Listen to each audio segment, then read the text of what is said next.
Welcome back, everybody, to your digital marketing and SEO course. I just want to quickly talk about who this module would suit. Of course, it will suit anyone who is wanting to learn more about SEO, but specifically, I just wanted to highlight small business owners, website managers and developers, influencers and affiliates, and then people hiring external SEO. Even if you're not going to be managing something like this yourself, it's always a good idea to have at least a basic knowledge so that you understand what everyone is talking about, when you're in those kinds of situations. So the objectives of today's lesson, we're going to be looking at how search engines work particularly. Then you'll get an introduction to something called the Google Search Console, which is a core SEO tool.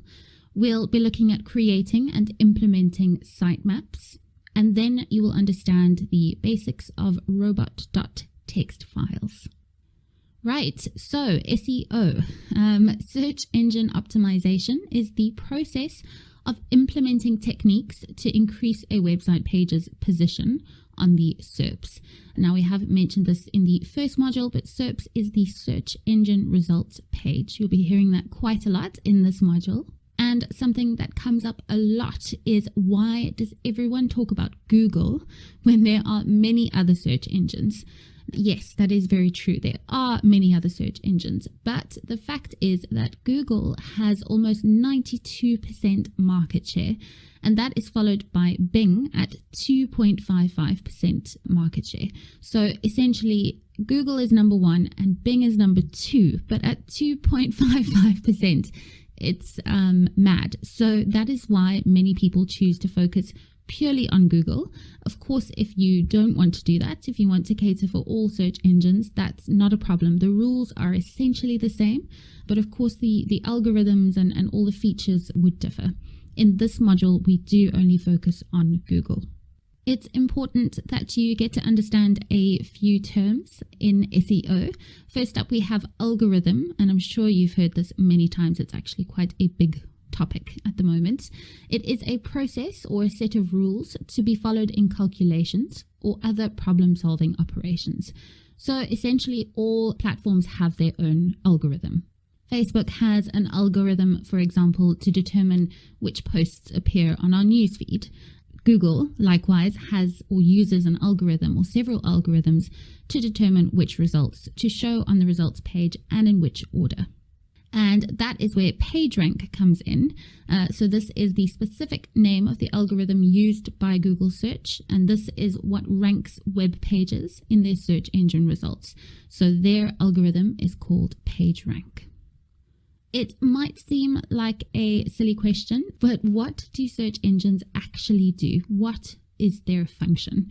They have three main functions, and that is to crawl, to index, and to rank. So crawl is referring to scouring the internet for content and looking over that code or that content for each URL that they find. So every single web page on the internet is crawled by Google. You could also say that crawling is looking at. So Google is just looking at all the pages on the internet. Then we have indexing, and that is storing and organizing the content that was found or seen during the crawling process. So once a page is in the index, then it could be displayed as a result on a search engine results page. If it's crawled, that doesn't mean that it qualifies to show. It has to be indexed as well. And then rank is what we mentioned earlier. This is where search engines decide which pieces of content will appear on the page and in what position. Essentially, the positions on a search engine results page moves from most relevant to the person's search query to least relevant, or at least Google's understanding, what results and context they have drawn from that search term. When it comes to indexing, we are going to be spending more time on it, but I just thought you might be interested to know, especially if you have your own website, although you can do this with any website. If you go into your browser and type site, semicolon, your domain, so the name of your website, .com or whatever it is, then if you press enter, you can actually see which pages of the website have been indexed. It will give you a list. So that might be quite cool for you guys to have a look. But the first step is crawling.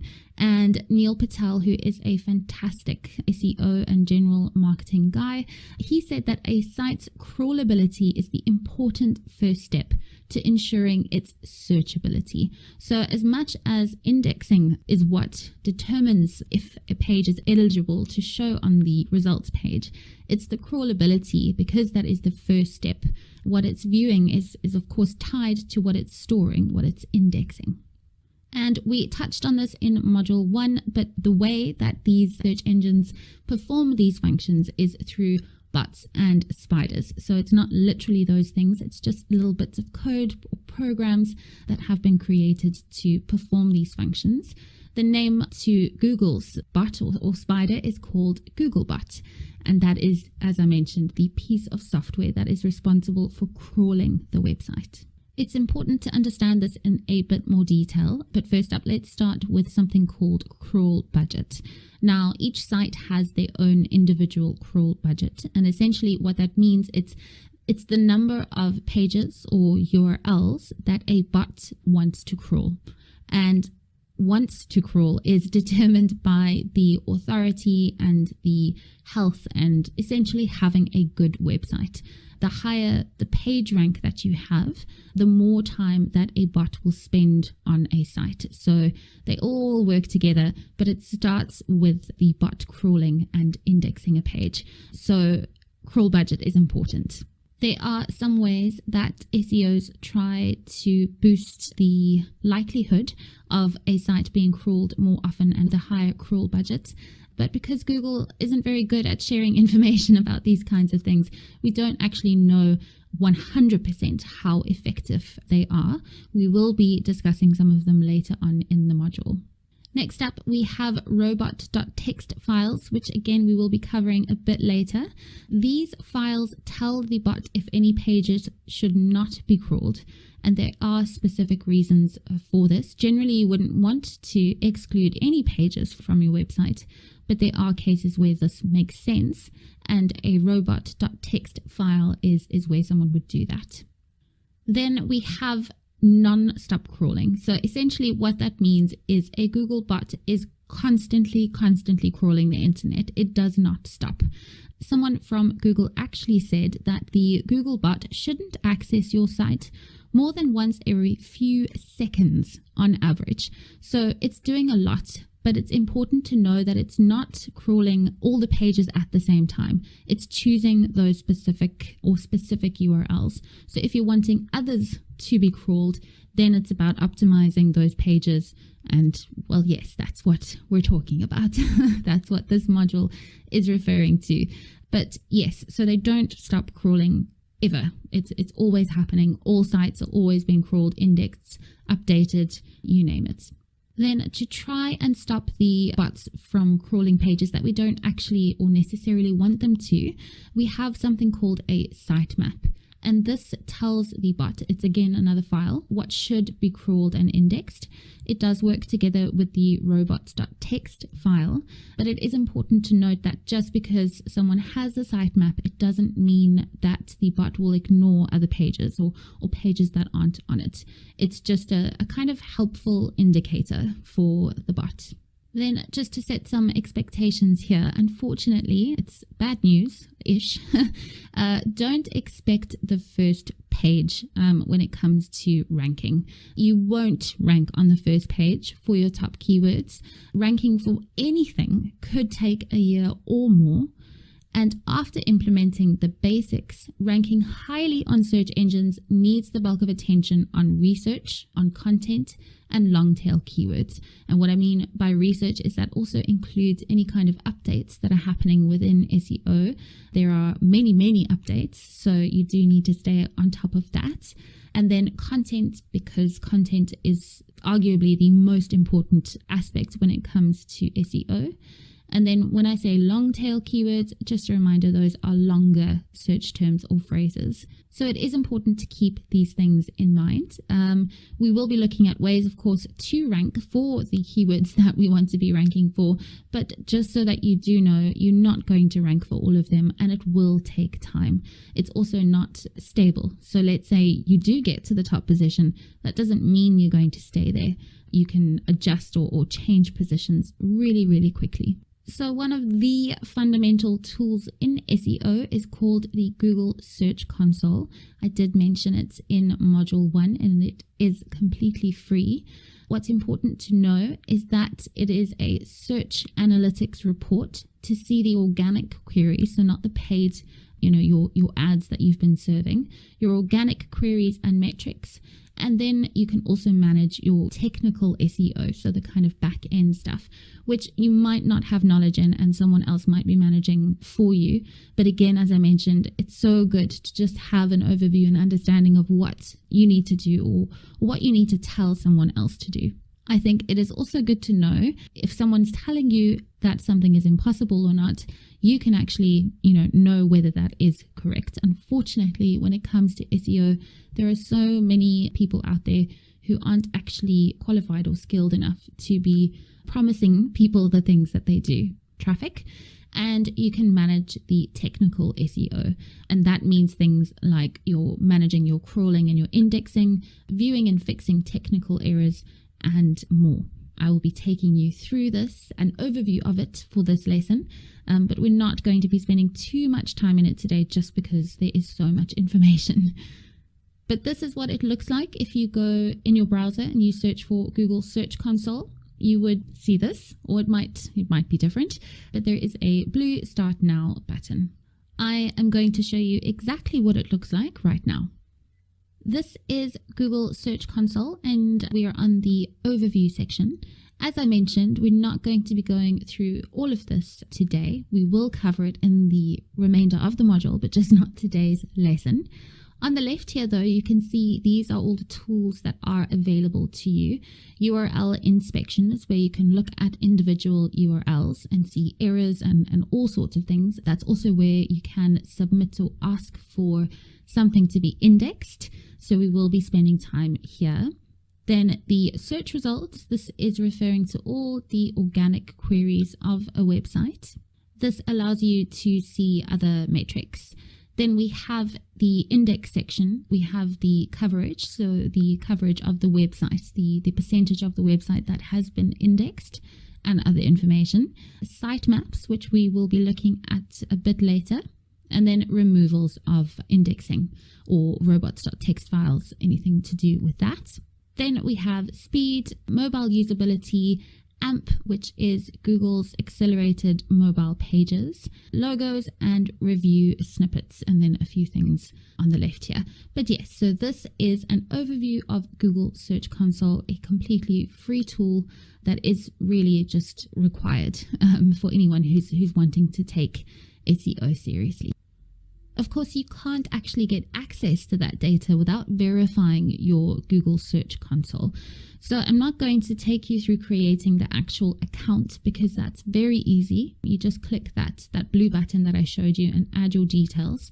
It's the verification, so making sure essentially Google just wants to know that you are actually linked to that website that you put in when you created the account. It really just prevents other random people from being able to claim your site, and then of course adds the necessary tracking or code that they need to gather that information. There are multiple ways to verify Google Search Console, and part of it also depends on if you have a CMS like WordPress or if you're using a custom CMS or a developer has built a website for you. So let's have a look. This is the step before in the Google Search Console before you get the instructions for adding the verification. This domain on the left here is really for big businesses or big websites that have multiple subdomains, and perhaps they have a secure site and a non-secure site, etc. The only verification option here is the DNS verification. So it has to be uploaded in the DNS record. So generally people wouldn't continue with this. You would go on with the URL prefix, which is essentially the same, your root directory, your main name. So I'm just going to make something up. It's going to be my name. And there we go. Continue. This won't work out. We don't have a site like that. And of course, we haven't even done this before.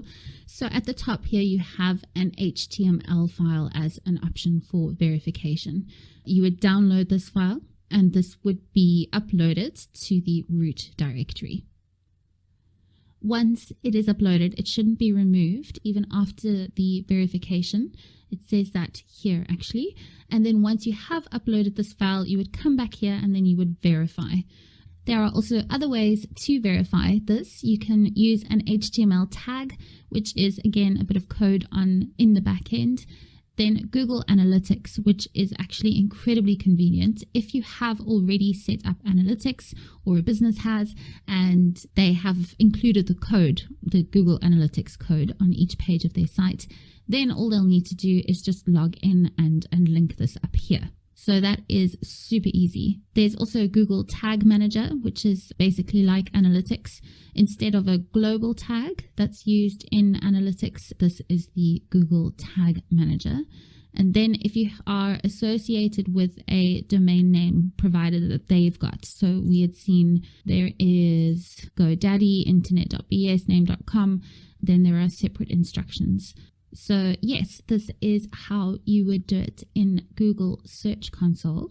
Now, this is WordPress, and do forgive me, it looks a bit crazy at the moment, so I'm sorry if it's overwhelming. There are lots of plugins and updates and things going on here, but I just wanted to show you on the left, there are different plugins, right? They add extra features to your WordPress site basically, and there is something called Yoast, which is on this website. There are many SEO plugins, and I can't recommend a specific one. I think a number of them have their pros and cons. Yoast does start out with a free package, but then their premium options do give you more options. But here would be where you could verify your Google Search Console as well. So I'm just going to show you that. I've just looked at the general settings. You can see at the top here, it says Yoast WordPress SEO general settings. If you scroll down, then we see here Webmaster Tools. We've got various, but Google Webmaster Tools would be the one to focus on for the Search Console. Now, what you would need to do, and unfortunately I can't do this as we don't have a Google Search Console account for this WordPress account, but you would just be able to copy paste a link in here, and that would link up your WordPress to your Google Search Console. There are other CMSs, content management systems like WordPress. They would, of course, look different, but they'll have a similar tool. And we're going to be back here just now to look at the XML site maps section. And in lesson 2, we're going to be looking at titles and metas, and that is it for now. Jumping back to the crawl budget, because we're going to go into crawling a bit more, it is important to save the crawl budget that you have for important pages and do what you can, to ensure that that happens. Now, just a reminder of what crawl means. It is scouring the internet for content and looking over the code and the content for each URL that a bot finds. If you are wanting the crawlers to look at your site more intelligently, then you would implement something called a sitemap. I did mention it earlier, but a sitemap is a file that has information about the pages, the videos, and any other files that are on a website and the relationships between them. It is literally a list of the URLs that you want the bots to crawl. The order of it doesn't matter. You can just put them all in there. But essentially, you are signaling or telling Google that you would like them to crawl these URLs over and above any others on your website. And it would look a little something like this. As you can see, it is literally a list of all the URLs that this website would like to be crawled and therefore indexed. So, of course, you would want to make sure that you include the important pages on the website, the ones that are updated with content regularly, the ones you want to focus on. You should also exclude any duplicate content. You don't necessarily get penalized for having duplicate content on your site, but it is a good idea to choose a preferred URL and focus it on there. And then I guess it goes without saying that you should exclude any pages that have thin content. Especially, you don't need to include your thank you pages or your login pages, anything that's not really important for the user, as well as in terms of content. There are a few ways to create a sitemap, and this is one of them. There are a few websites like this, but this one in particular is xml-sitemaps.com. This is a free option and is perfect for anyone who is just starting out. A small website is considered anything up to 500 pages, so that's quite a lot to start off with. You can use the free tool on the left. It's just called the Online Generator. And all you would need to do is at the top, as it says, enter the website URL to create a sitemap. It is as easy as that. You would see something like this. Basically, it's just telling you it's completed. You could then view the sitemap details, and then you would download your XML sitemap file. So XML is just the format that it's in. This is the file that would be uploaded to the root folder of the website, and I'll show you or tell you what a root directory is just now. You can edit this sitemap. It's not set in stone. If you feel that there needs to be additional URLs that haven't been included for whatever reason, then you can go and add those. You can take away URLs and etc. You would just edit that quite easily and save it as the same file. You could also do this manually. It's very simple to set up. You would create a .txt file in a notepad or something similar with each URL listed on its own line. So for example, here we have the home page, then we have about, pricing, product catalog, and so on. No matter which way you decide to create a sitemap, they do need to be uploaded into the root directory. And this is essentially another way of saying the domain name, the root directory, but it's relating to the code and the back end of your website. If your domain is academy.com, then your root directory is the same. This is quite technical, as in you do need access to the server and the files that the website is sitting on. If there is a CMS, then there would be an easier way to do this, but it does depend, and there are so many options. So to be honest, if you're not comfortable with it, the best way would be to get a developer involved. I am now back on the Google Search Console, and assuming that someone has generated or created a website and uploaded it to their root directory. So this is, as I'm sure you've come to know now, where a lot of these important things live: robots.txt, sitemaps, verification, etc. So now we're going to just quickly look at sitemaps. This is where you would copy paste the URL that you would have received from uploading it to the root directory. It would look something like this. So the / preceding that is the domain name. So let's say it's laurahall.com/sitemap/policy.xml. Now, this is referring to a certain category on the website, and there are various reasons for doing that. But the normal main sitemap would just be something like this here. So /sitemap.xml. That is what you would be receiving.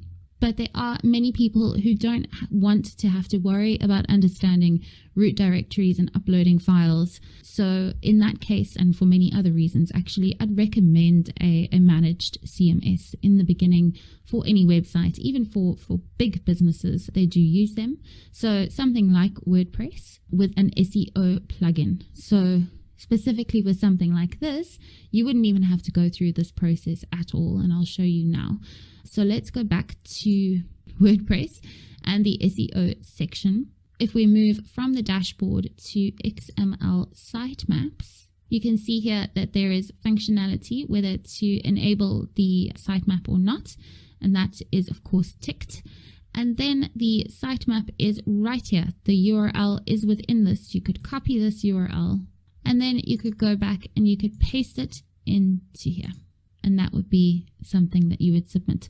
Although in this case, I would take that out and make it like that. Our final topic for this lesson is indexing and using robots.txt files. This does require technical knowledge to implement, as do many other things, ideally, actually, within SEO, but the robots.txt file specifically. And just to remind you, indexing is storing and organizing the content that was found during the crawling process. So the crawling sees it, and the index organizes and stores it. The robots.txt file, which stands for Robots Exclusion Protocol or Standard, is a small text file that is part of all websites, and along with sitemaps, it tells search engines what to index and also what not to index in the robots.txt case. So a robots.txt file has different commands, but just to show you quickly, this is what a very standard basic text file looks like. The user agent with the star or asterisk is basically saying that all kinds of bots are allowed to access this file, and then disallow, which is referring to not crawling a page. Normally that would have a URL in it, but because it's just got that / it's not disallowing anything. This robots.txt file is essentially open. Every single page is open to be indexed. From here, you would add additional commands, particularly as a site becomes more and more complex. But just the top commands, or the ones we're going to be touching on in this lesson, is disallow, and this tells Google not to crawl a page. No index tells Google not to index a page, so the two are different. And then no follow tells Google not to crawl the links on a page. For example, if you're linking to another website in an article that you have on your website. Let's go through the core uses for the robots.txt files. It is a very good way to optimize your crawl budget, to make sure that, or to try as hard as possible for bots not to index pages that shouldn't be indexed, that you're not focusing on ranking for when it comes to SEO. So some examples, we have non-public pages, and that is really what it says. So no pages that you need to display openly to the public. If you have an admin or login section on your website, then that's not something you would want your crawl budget to be focused on. So you can exclude those kinds of things. Then another one is thank you pages. These are also not really public pages or pages that you want people to be viewing, especially because they are mainly seen after someone has submitted details or made a sale or something like that. You don't want people to be able to see those pages without going through that whole process. So that is something to exclude. And then if you have the same content, I did touch on this earlier, if you have duplicate content for any reason, you're doing a test, there's an old page that you've forgotten about, or you just duplicated it and changed the page title, make sure that you're excluding those duplicate pages because it can actually penalize you in terms of your ranking. And you can actually find your robots.txt file very easily. If you have a website or an existing website, any website, you can check.